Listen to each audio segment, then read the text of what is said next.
بسم الله الرحمن الرحيم. السلام عليكم ورحمة الله وبركاته. حقائق غريبة جدا عن زيادة مشاهدات اليوتيوب. كان بقالي فترة طويلة جدا ما دخلتش وشفت الإحصائيات بتاعة اليوتيوب عن الفيديوهات اللي أنا بحطها. فأولا يعني لو أنت عايز تزود المشاهدات عشان الفلوس من اليوتيوب، فالفيديو ده مش هيكون كافي ليك. الفيديو ده لان انا مش مهتميه بزياده الفلوس ولا بوجود الفلوس اصلا يعني. اكتشفت مثلا انه بعد 14 شهر من الفيديوهات القصيره جدا، انه ترتيب المشاهدات الناس اللي بيتفرجوا عليا الجزائر ثم المغرب ثم تونس ثم مصر ثم امريكا. انا كنت متخيله ان مصر هتكون اول حاجه.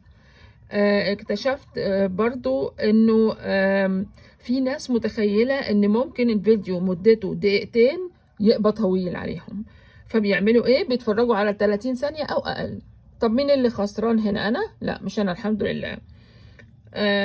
بعد كده الناس اللي بيوصل عدد الفيديو بسببهم الى مثلا بالنسبة لقناتي اللي هي ما فيهاش غير 190 مشترك الى 1800.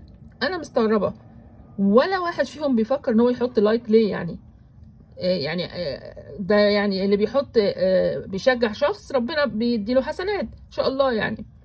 فدي برضو كانت من الحقائق الغريبة جدا، وان 3% بس من المشاهدات او من الناس اللي بتتفرج من المشتركين. طب مشتركين ليه؟ يعني من ال 190 5 هم اللي بيتفرجوا على اي حاجة انا بعملها.